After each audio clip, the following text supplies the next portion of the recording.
The massive Krill warship Dominator glided silently through the darkness of space, its obsidian hull absorbing all light that touched it.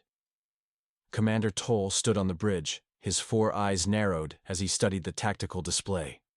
The small diplomatic vessel from the newly discovered species calling themselves humans had entered their territorial space 3 cycles ago. Initial communications had been promising until the humans had inadvertently broadcast their military capabilities across an open channel. Primitives, Toll growled, mandibles clicking in disgust. Their technology is barely functional. They still use chemical propellants and physical projectiles. His second-in-command, Officer Vex, nodded in agreement. Their hull materials would crumble under our plasma weapons. It's almost an insult they think they can negotiate with us. The Krill Imperium had ruled this sector for 10,000 years, subjugating dozens of species into their hierarchy. Some served as laborers, others as soldiers, but all understood their place beneath the superior Krill. These humans would be no different. Send the ultimatum, Toll ordered. They have 1 cycle to surrender their vessel and all technological data. They will be permitted to retain their lives as servants of the Imperium. Minutes later, the response came. This is Captain Maya Reed of the Earth Diplomatic Vessel Handshake. We came in peace and wish to resolve this misunderstanding. We have no hostile intentions, Toll laughed, a harsh sound that echoed across the bridge. They still don't understand. Fire warning shots.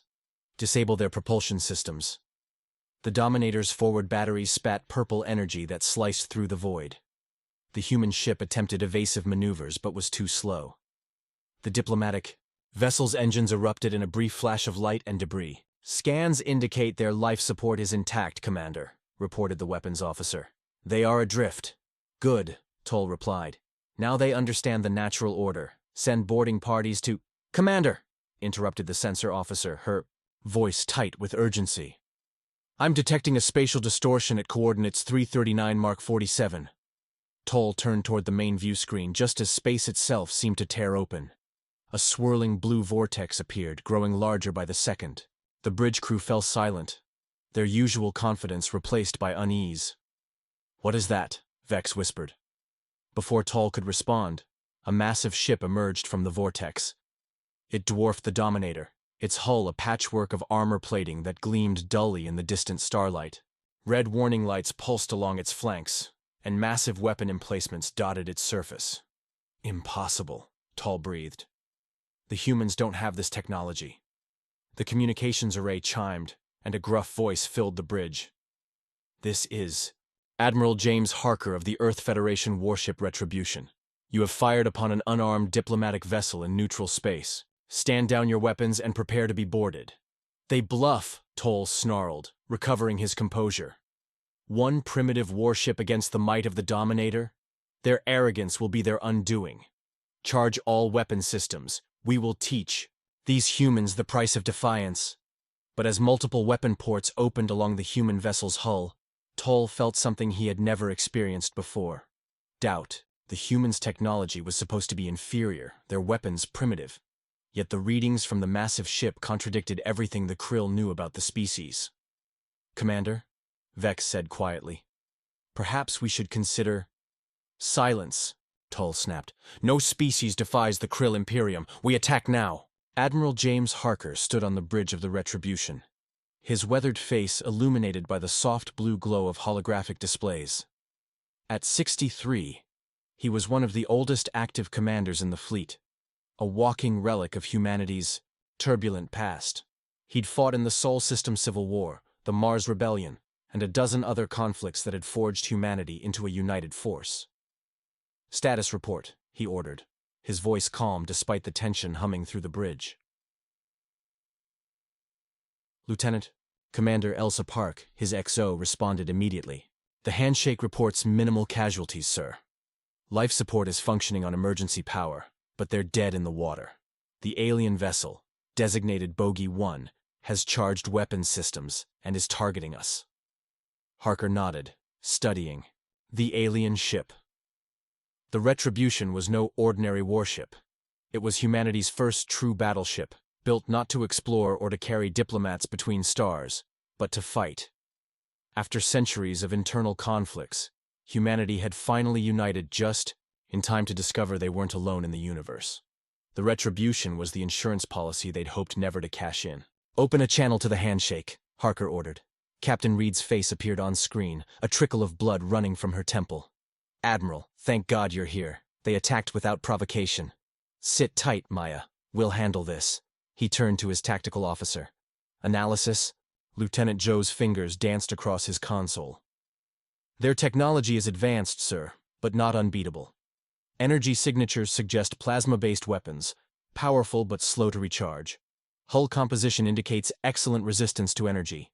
Weapons but potentially vulnerable to kinetic impacts." "Recommendations?" Harker asked. "Railguns and missile swarms would be effective. Their point defense systems appear limited compared to ours." Harker nodded. "Target their weapon systems only. I want them disabled, not destroyed." "Sir," Park interjected, "they're powering up weapons." "Defensive posture," Harker ordered. "Shields at maximum."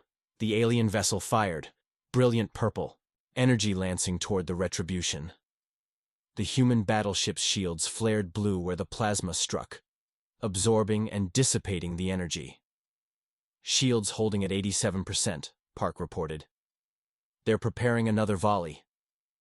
"Return fire," Harker commanded. "Targeted strikes only." The Retribution's railguns sprang to life, accelerating tungsten rods to a fraction of light speed.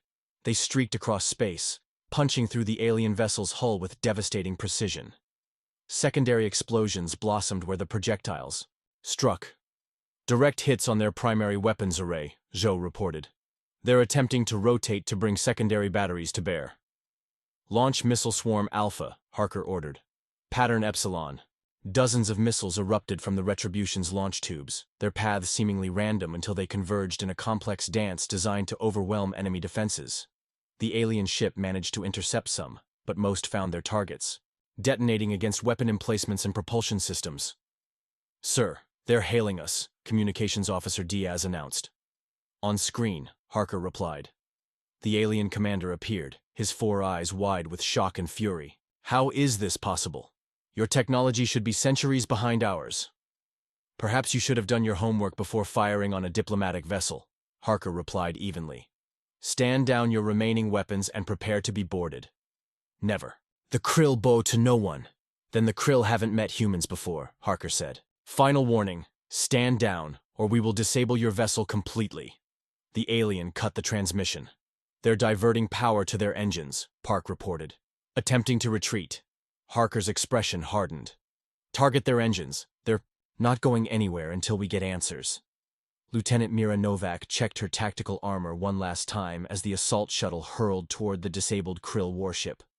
The Retribution had methodically dismantled the alien vessel's offensive capabilities, leaving it adrift in space. Now came the hard part: boarding and securing the ship. "Check seals and weapons," she ordered her squad. "Remember, we want prisoners, not bodies." The 12 Marines of Fire Team Bravo nodded grimly. They were the first humans to ever board an alien vessel under combat conditions. The history books would remember this moment, assuming they survived to tell the tale. 30 seconds to contact," announced the pilot. "Breach point is their auxiliary docking port. Intelligence suggests minimal resistance in that section." Novak activated her helmet's neural interface, connecting her to the squad's tactical network. Their vital signs and positions appeared in her peripheral vision. "Standard breach formation. Beck and Torres on point. Jenkins, you're our tech specialist. Get their systems locked down." The shuttle shuddered as magnetic clamps secured it. To the alien hull. A shaped charge blew the docking port open, and Novak's Marines poured into the ship, weapons ready.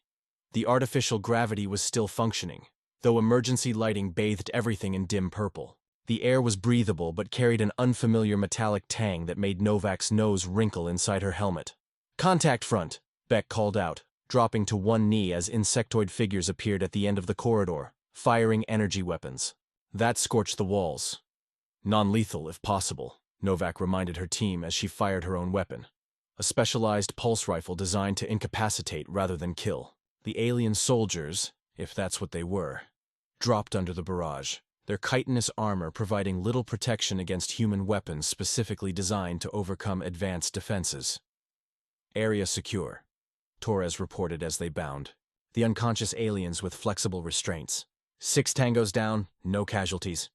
"Jenkins, find us a terminal," Novak ordered. "We need ship schematics." The tech specialist nodded, approaching a console embedded in the wall.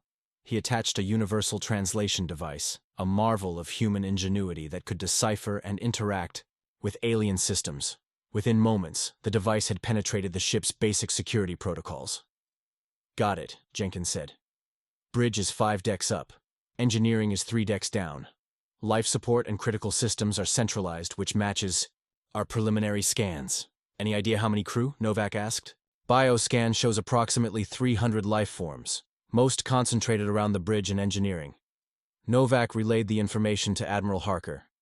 "Sir, we've secured the breach point and have preliminary schematics. Requesting permission to proceed to the bridge."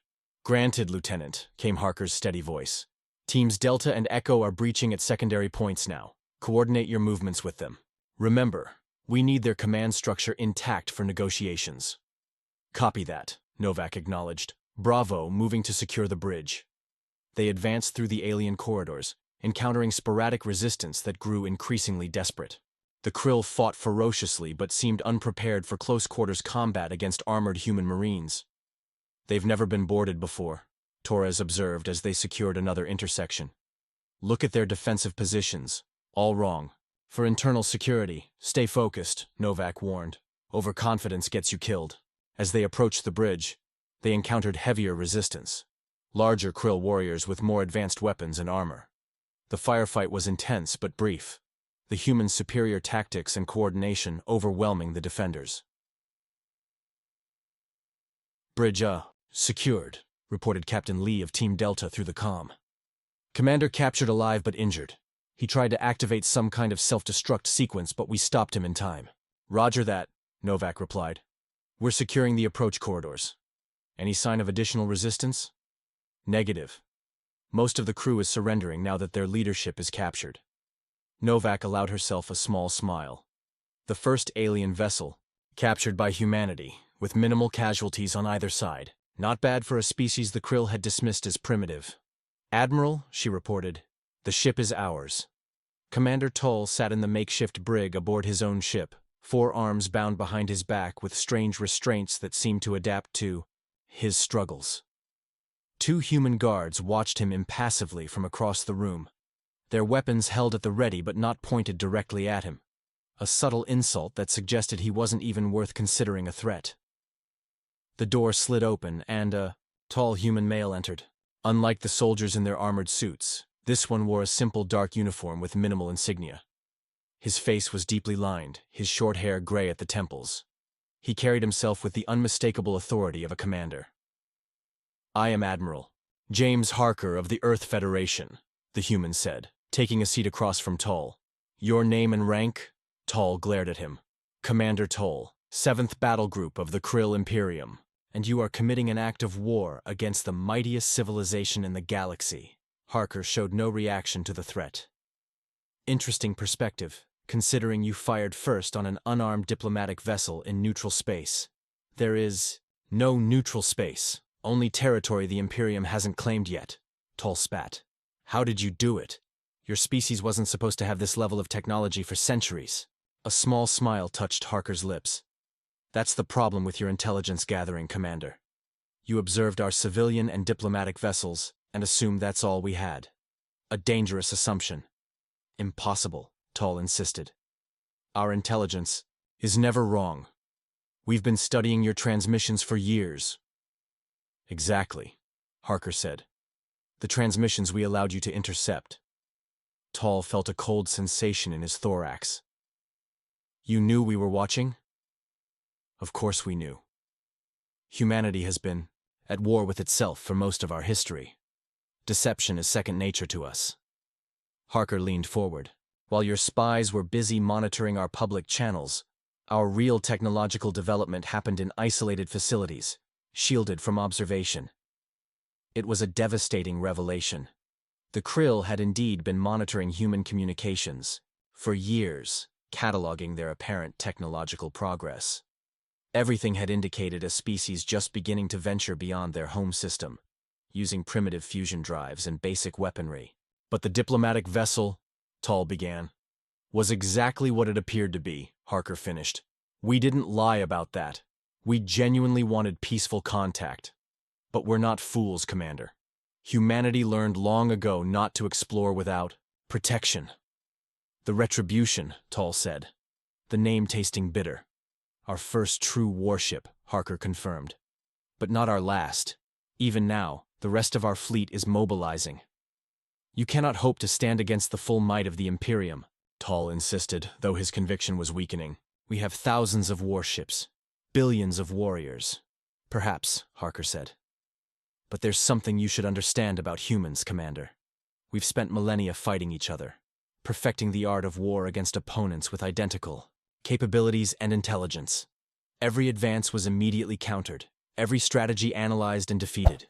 We evolved in an environment of constant, relentless competition. Tall felt dread washing over him. The krill had indeed conquered many species, but none had ever offered serious resistance. Their technological superiority had always been overwhelming, their victories assured before the first shot was fired. You see, Harker continued, the Krill Imperium expanded through technological advantage alone. But humans? We advance through necessity and bitter experience. Your people have forgotten what it's like to fight an enemy that can actually hurt you. We never had that luxury. Tall sat in stunned silence as the full implications sank in. The humans hadn't just happened to build one advanced warship. They had deliberately concealed their true capabilities, waiting and watching until they understood the galaxy around them. What happens now? Tall finally asked.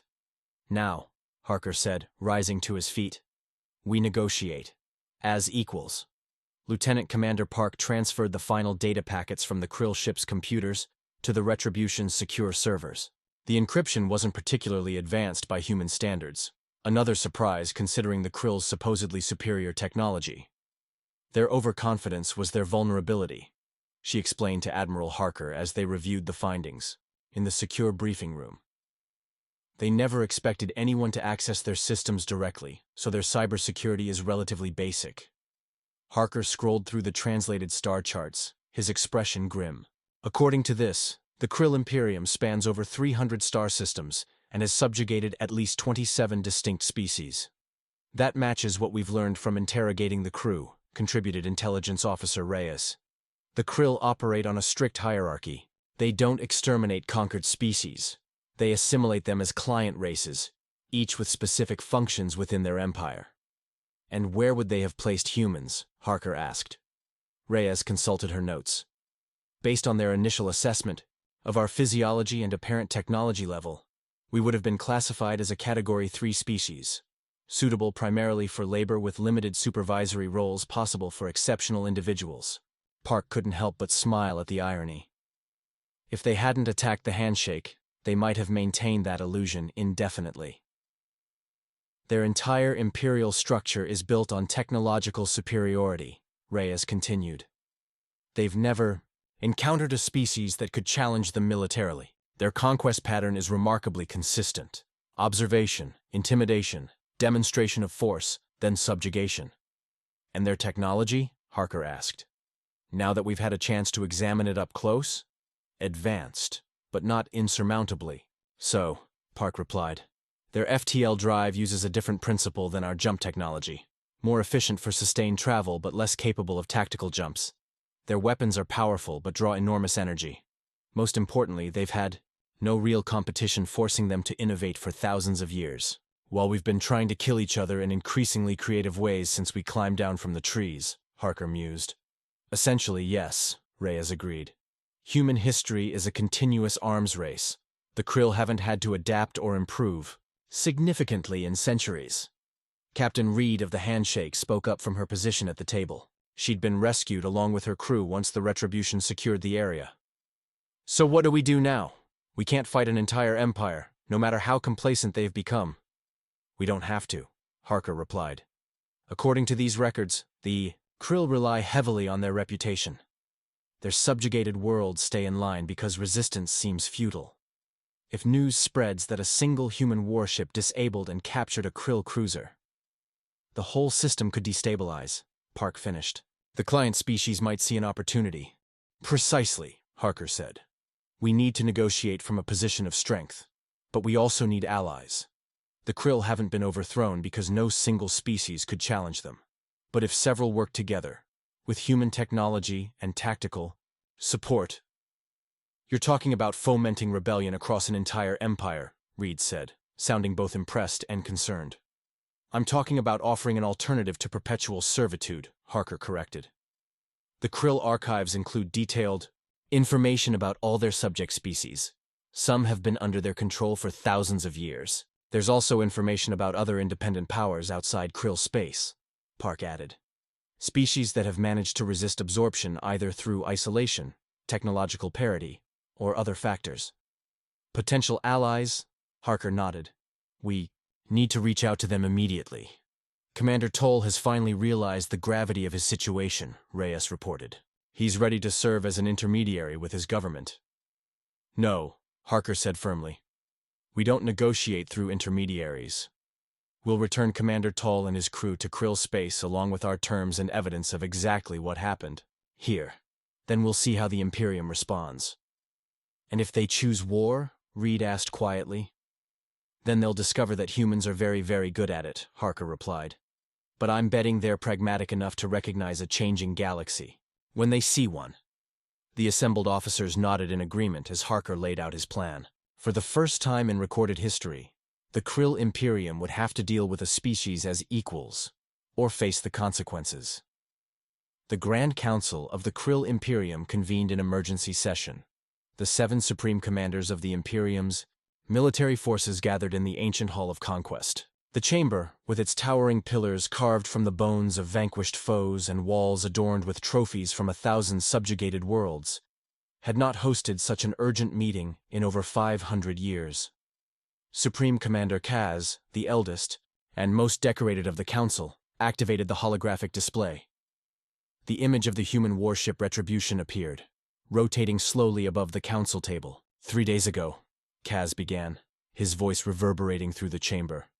Commander Toll of the cruiser Dominator encountered this vessel after attempting to secure a small human diplomatic craft. The result was the complete disabling of the Dominator and the capture of its entire crew. Murmurs of disbelief echoed through the hall. Impossible, declared Commander Visk, her mandibles clicking in agitation. The humans are primitives. Our intelligence is clear on this matter. Our intelligence, Kaz replied coldly, was wrong. The humans have returned Commander Toll and his crew, along with this message. The hologram shifted to show Admiral Harker, standing on the bridge of the Retribution. To the leadership of the Krill Imperium, the human began, his voice translated flawlessly into the Krill language. My name is Admiral James Harker of the Earth Federation. The incident involving your vessel Dominator and our diplomatic ship Handshake was unfortunate but enlightening for both our species. Harker paused, his expression stern but not hostile. You now understand that humanity is not the primitive species you believed us to be. We, in turn, understand that the Krill Imperium operates on principles of dominance and subjugation that are incompatible with our values. Nevertheless, we do not seek war. Earth has a long history of bloody conflicts, and we have no desire to extend that history into interstellar space. Instead, we propose a new relationship, one based on mutual respect and recognition of sovereignty. The hologram expanded to show star charts marking Earth's claimed territories. We claim these systems as human space. We will not expand into your existing territories, and we expect the same courtesy in return. Furthermore, Harker continued, we propose the establishment of a neutral zone, where representatives of all species, including those currently under Krill control, can meet as equals to discuss matters of mutual concern. Should you find these terms unacceptable, know that the Retribution is not our only warship. It is merely the first you have encountered. We have also taken the liberty of sharing our findings regarding Krill military capabilities with several other independent powers in the region. The hologram faded, leaving the council in stunned silence. This is outrageous, Commander Visk finally exploded. They dictate terms to us? The Krill Imperium has ruled the stars for 10,000 years. And perhaps that is the problem, Kaz replied quietly. 10,000 years of unchallenged supremacy has made us complacent. Our technology has stagnated. Our tactics have become predictable. You cannot seriously be considering their demands, Visk hissed. I am considering the fact that our most advanced cruiser was disabled by a single human vessel, Kaz countered. A vessel that, according to Commander Toll's report, showed remarkable tactical flexibility and technologies we have not encountered before. He activated another display, showing the schematics of the retribution that Toll's sensors had captured. Their FTL technology allows for precision jumps that our drives cannot match. Their weapon systems combine energy and kinetic technologies in ways we have not explored. Most concerning of all, they developed these capabilities in secret, while deliberately projecting an image of technological inferiority. One ship, Commander Dren interjected. We face one ship, and you speak of accommodation? The humans claim to have more, Kaz reminded him. And they have shared our military specifications with other powers. The Mavorians, the Talaxian Concord, possibly even the Drexen Collective now know our capabilities and limitations. Threats and bluffs, Visk dismissed. Perhaps, Kaz agreed. But consider this. What if they're not bluffing? What if we commit our fleets to human space, only to find their worlds defended by technologies we cannot counter? What if, while our forces are engaged there, our subject worlds, newly aware of our vulnerability, choose to rise up? The council fell silent, the implications sinking in. For 10,000 years, Kaz continued, we have ruled through fear and technological superiority. The humans have stripped us of both in a single encounter. We must adapt or face extinction. What do you propose? Asked Commander Leth, the youngest council member. We accept their terms, for now, Kaz replied. We establish diplomatic relations. We learn everything we can about human technology and tactics. And we prepare, not just for conflict with humanity, but for a galaxy where the Krill Imperium is no longer unchallenged. The observation deck of Neutral Station 1 offered a spectacular view of the surrounding space. The massive habitat, constructed at the boundary between human and Krill space, represented something unprecedented in the galaxy. A place where species met as equals, regardless of their technological development or military strength. Admiral Harker, now sporting the formal diplomatic uniform of the Earth Federation, stood at the viewport watching the arrival of the latest delegation. The sleek vessel approaching the station bore the distinctive markings of the Talaxian Concord, a species that had maintained their independence from the Krill through isolation and technological ingenuity. Quite a sight, isn't it? Asked a familiar voice. Harker turned to find Captain Maya Reed joining him at the viewport. In the 6 months since the encounter with the Dominator, she had recovered from her injuries and been promoted to diplomatic liaison for the new Interspecies Council. Never thought I'd see the day, Harker admitted. Representatives from 27 species all gathered in one place, none of them trying to kill each other. Well, not openly at least, Reed replied with a wry smile.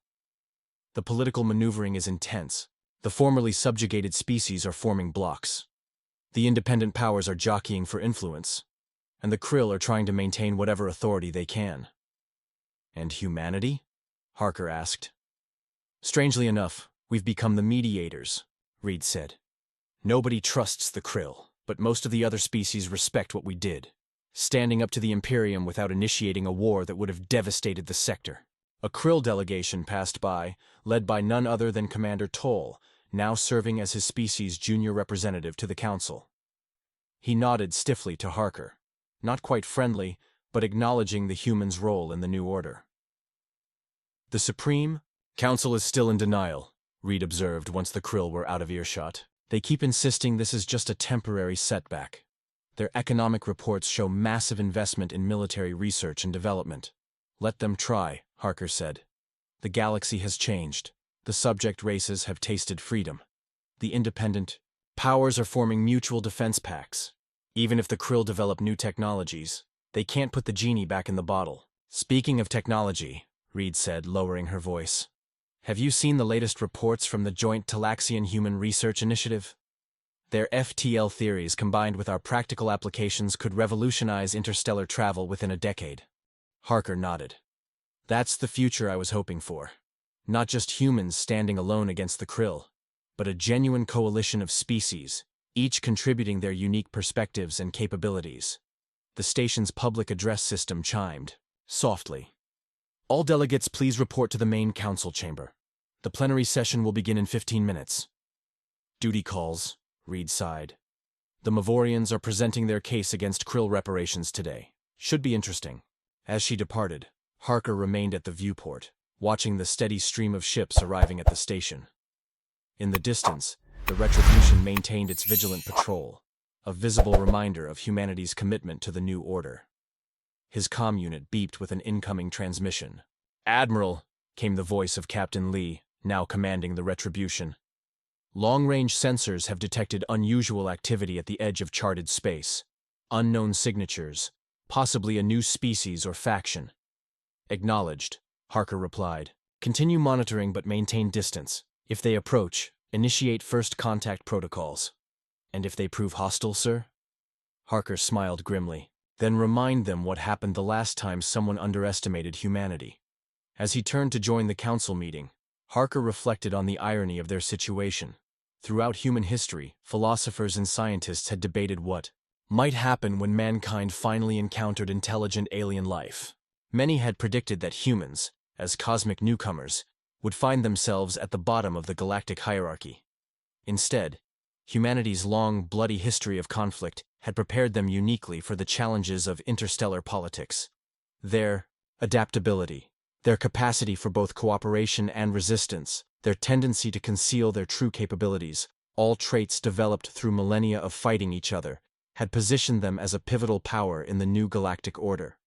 Not conquerors like the Krill, but not subjects either. Something new, something unexpected.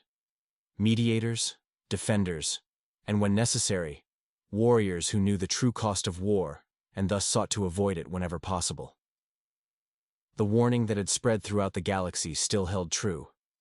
Beware what happens when a human warship enters the battle. But now there was an addendum. Even more significant is what happens when humans enter the peace. A new era had begun, and humanity was helping to write its rules.